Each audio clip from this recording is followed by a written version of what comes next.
여러분 안녕하세요. 9월 6일 여의도 펀드매니저TV 금일 시장 전망 및 투자 전략 시작하도록 하겠습니다.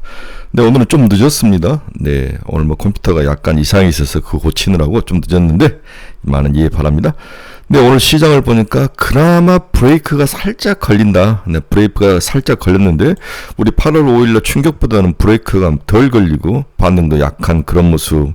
이제 시장이 내일 아침에 발표될 미국의 고용지표로 모든 것을 떠넘겼는데 우리나라는 또 이게 주말이 끼면서 그 효과가 만약에 좋았을 때도 좀 약해질 거고 안 좋았을 때는 더 강하게 월요일날부터 또 충격을 받을 거고 오나가나 좀 걱정인 그러한 모습입니다.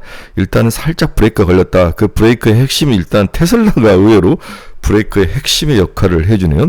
엔비디아도 오늘 0.9% 정도 상승을 하면서 그나마 브레이크 역할을 해주고 있다. 그러나 시장을 움직일 모멘텀이 사라진 상태이다.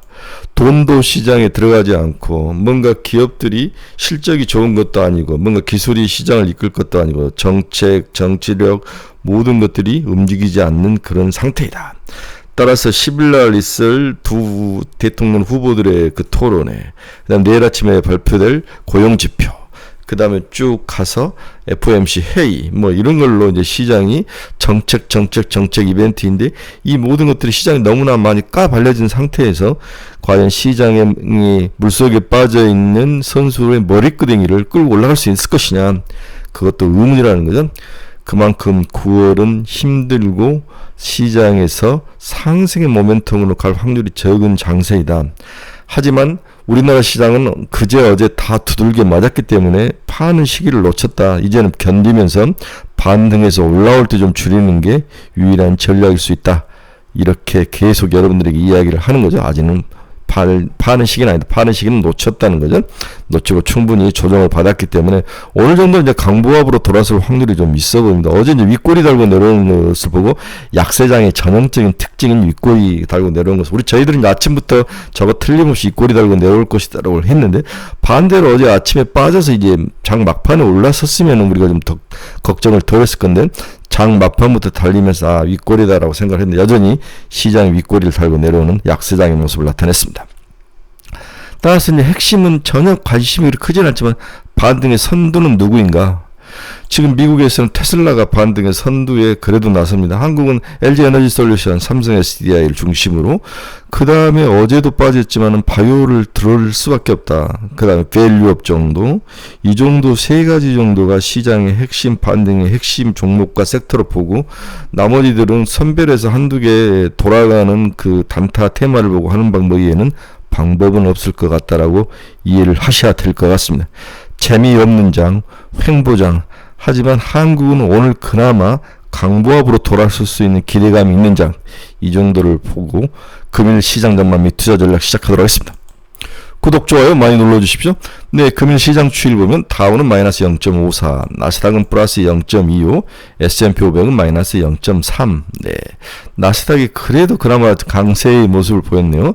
네, S&P도 올라가다가 결국 무너지고 결국 많이 빠진 나스닥, 그 중에서 테슬라와 이런 종목들이 시장을 좀 견뎠다. 이렇게 이해를 해야 하셔야 될 것 같아요.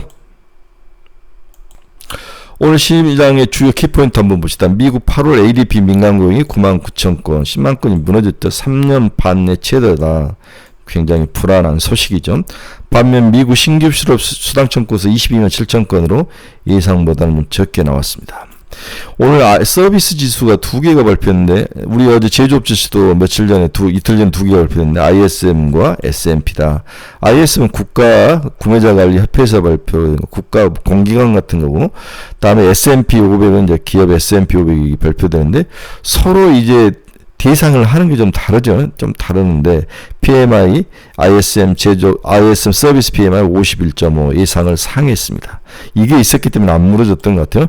PMI, S&P 서비스 PMI도 55.7. 어제 제가 55%를 넘었으면 좋겠다 이렇게 이야기를 했는데 예상을 둘 다 상회하면서 그나마 시장을 빠지지 않게 잘 버티고 있었다. 주는 역할을 했다. 이렇게 이해를 하셔야 될 것 같아요. 트럼프가 재선 시 정부 효율위원장에 머스크를 임명하겠다. 그래서 시간이 되려나 모르겠어요. 이 사람 사업하셔야 되는데 테슬라 내년 초 유럽 중국서 FSD 판매 계획이다. 이게 이제 테슬라를 오늘 움직이는 가장 큰 상승의 동력이다. 이 자율주행 쪽으로 시장이 살짝 움직이는데 오늘 한국에서도 LG엔솔과 삼성SDI 자율주행 관련 종목들을 좀 봐야 되는 게 아닌가 그런 생각이 듭니다. 요즘 이제 매니저 사이에 가장 이제 고민거리가 현대차하고 기아차를 대체 어떻게 올 거냐가 이제 굉장히 머리들이 많이 아픈데 실적도 뭐 가장 좋은 모습을 나타내는데 주가는 저렇게 이제 계속 빠지는 모습을 보면서 현대차, 기아차를 좋아하시는 분들은 여러 가지 모습으로 머리가 아픈데 여러 가지 이유가 있을 수 있겠죠. 네, 뭐 원화가 강세로 돌아서는 것도 이유도 있을 수 있고 또 2차 전기차가 상대적으로 캐즘에 빠져서 못 일어나는 거, 글로벌 시장 전체 자동차가 안 좋은 모습도 있을 수 있고, 저는 이제 반대로 생각하는 게 우리가 10년 전인가 20년, 15년 전에 현대자동차가 가지고 있는 현금을 가지고 뭘 샀냐면은 강남에 있는 땅을 샀다는 거죠. 한전 부지를 산 거죠.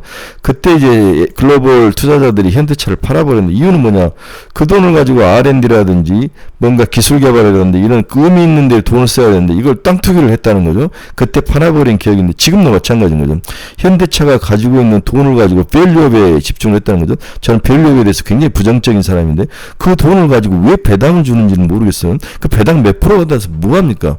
그 돈을 가지고 FSD 자율주행, 그 다음에 전기차, 공장 M&A 뭐 이런 쪽에 계속 투자를 하면서 시장에서 전쟁을 해야 되는데 그 돈을 가지고 밸류업이나 하고 난 이런 것들이 외국인들 눈에는 한국 밸류업이 그렇게 매력적이지 않다는 거죠. 네. 네. 금융주 투자자는 모르겠지만 이런 돈에 대한 퀄리티의 문제. 우리 삼성전자하고 다음에 애플하고 차이점이 뭡니까? 같은 돈을 가지고 있어도 삼성전자는 그 돈을 가지고 지속적으로 투자를 해야 될, 재무제표상으로는 자기들은 실질적으로는 계속 공장을 투자해야 되고 기술 개발해야 되는 돈이고, 다음에 애플은 그 돈이 오로지 자기 돈이지 않습니까? 얘들은 그냥 마케팅만 하면 되는 거니까. 이런 차이, 돈의 퀄리티 차이, 돈이 어떤 방면으로 쓰이느냐, 이 미래의 그 퀄리티 차이, 이런 것들이 차이가 난다. 저는 이렇게 보는 거죠. 퀄컴, 삼성, 구글과 혼합연수 스마트 안경 개발 중. 오케이. 오펙 플러스 증산 계획 2달 연기. WTI 장주국 $70 회복. 네. WTI가 $70 아래로 내려와야 좀 CPI에 대한 걱정을 확실히 덜 수 있는 거죠. 네. 오늘은 오나가나 우리 ISM 서비스업 제조업 지수하고 S&P 500 서비스 제조업 지수가 그나마 올라와줬다. 여기에 우리 테슬라가 FSD 유럽과 중국서 FSD 판매를 계약을 하는 거, 이게 시장의 핵심이다. 이렇게 봐야 될 것 같습니다. 자, 내일은 8월 고용보고서가 나오죠. 네, 8월 고용보고서 2분기 GDP 확정치가 나오고 8월 고용보고서가 핵심이다. 이렇게 봐야 될 것 같습니다. 네, 미국 달러 지수는 101.030 살짝 약세로 돌아서는 모습을 보였습니다. 금리 한번 볼까요? 2년짜리는 3.739, 네, 3.1bp. 오늘도 금리가 하락을 했습니다. 10년짜리는 3.725, 4.3bp. 전체적으로 금리는 지속 하락, 2년짜리는 3.5까지 하락을 봐야 된다. 이렇게 보는 거죠. 이렇게 금리가 계속 하락하고 한국도 금리가 하락하면 여전히 채권이 매력적인 모습을 보여주는 거죠. 채권 캐피탈 게인이 계속 나가기 때문에.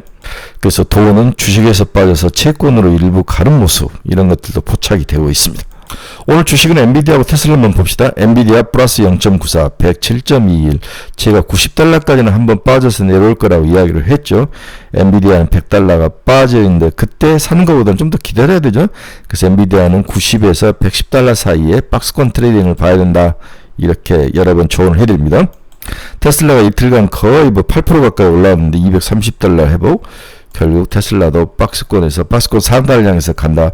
만약 FSD나 이런 것들이 새로운 하반기에 미래 먹거리로 들어선다면 $250를 튕겨져 넘어갈 가능성도 있어 보이는 거죠.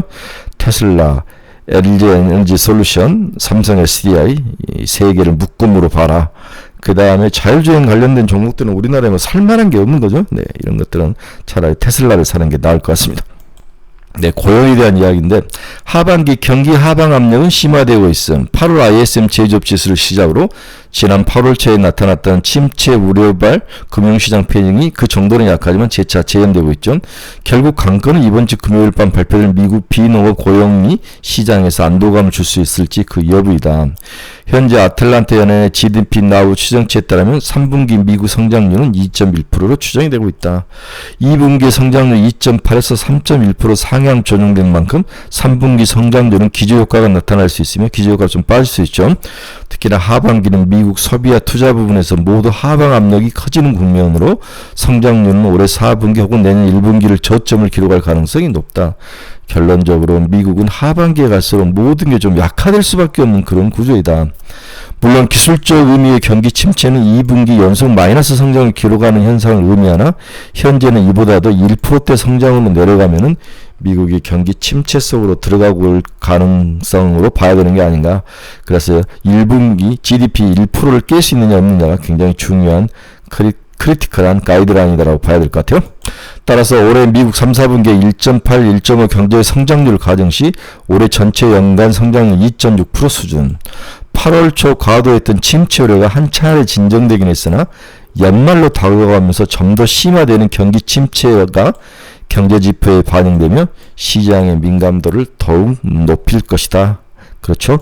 구인 건수도 하락하고 민간 구인율도 떨어지고 이 실업률은 올라갈 때도 급하게 올라도 내려갈 때도 이렇게 기다가 이런 식으로 폭포로 떨어질 가능성이 굉장히 많은 지수가 이 고용에 대한 지표죠.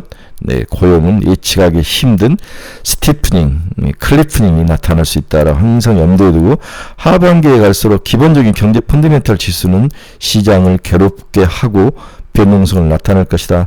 따라서 이제 어느 정도 반등해서 이제 기회적으로 올라오면 좀 줄이자. 그 이외에는 방법은 없다라고 여러 번 이야기를 해야 됩니다. 그나마 이제 최근에 이제 긍정적 요인은 뭐냐, 시장에 유가가 하락을 했다는 거죠. 유가 등 에너지 가격 하락이 제조업 사이클에 긍정적 영향을 줄 것이다. 제조업 경기 부진 여파로 국제유가가 배럴당 70.3달러까지 하락하면서 연중 최저치를 기록했죠. 중동의 지정학적 불안감이 해소되지 못한 상황에도 유가가 급락한 것은 미국은 물론 글로벌 제조업경 역할을 하고 있는 중국 제조업 경기 부진이 이어지고 있기 때문이죠. 따라서 단기적으로 유가 급락 현상은 달갑지 않는 현상인 것은 분명하지만 통상적으로 유가 등 에너지 가격이 시차를 두고 제조업 경기에 긍정적 영향을 미친다는 사실도 기억을 해야 될 것 같아요. 네, 주목할 필요가 있다. 하지만 시차가 있다는 것도 더 염두에 둬야 되기 때문에 당분간은 보수적 스탠스를 유지해야 된다. 유가 등 에너지 가격 하락에 따른 물가 하락과 이에 따른 금리 인하 사이클이 긍정적으로 제조업 경기 회복으로 이어지는 선순환 구조로 이어진다면 또 새로운 대통령이 집권하면서 또 경제를 살리기 위한 정책을 펼 수밖에 없죠. 이런 면에서 미국이 가장 현재 상황에서는 많이 빠지기도 하지만 다시 올라설 가능성이 높은 국가이다. 요약하면 미국 등 주요국 제조업 경기 부진은 기대와 달리 글로벌 경기 모멘텀 둔화가 되고 있음을 시사한다는 점은 부인할 수 없지만 팬데믹 이후 변화된 경제 및 산업 패러다임을 고려할 때 이전부터 ISM 제조업 지수 부진이 반드시 경기 부진을 의미하지는 않는다고 해석을 하는 측면도 있다. 서비스 사이클과 더불어 미 연준이 금리 인하 사이클에 따른 유동성 흐름 등이 경기 침체에 방어를 해줄 수 있는 방어력으로 작동할 여력이 있다. 따라서 하락 요인, 앞에서 말한 고용이라든지 경기 침체, GDP는 하락으로 하락 요인도 있지만 또 과거와 다르게 ISM 제조업 지수가 미국의 기본이 아니라는 거죠. 제조업 지수나 AI나 IT나 이런 새로운 어떤 그 스마트한 그런 소프트웨어 기업이 그러한 산업이 시장을 받치고 있기 때문에 급격하게 폭락해서 떨어지는 그런 충격은 없을 것이다. 따라서 밸런스를 어느 정도 맞춘다면 그 안에서 어떤 종목이 올라갈 것이냐를 찾는 거죠. 그래서 다시 한번 이야기하면 테슬라, LG엔솔, 삼성 SDI, 제약바이오, 밸류업 이 세 가지를 가지고 시장에 대응을 하라. 네, 오늘은 짧게나마 이렇게 결론을 내보고 싶습니다. 오늘은 좀 올라갈 것 같아요. 좀 느긋하게 시장을 좀 보면서 잘 견디시기 바랍니다. 여러분 감사합니다. 내일 아침에 돌아오겠습니다.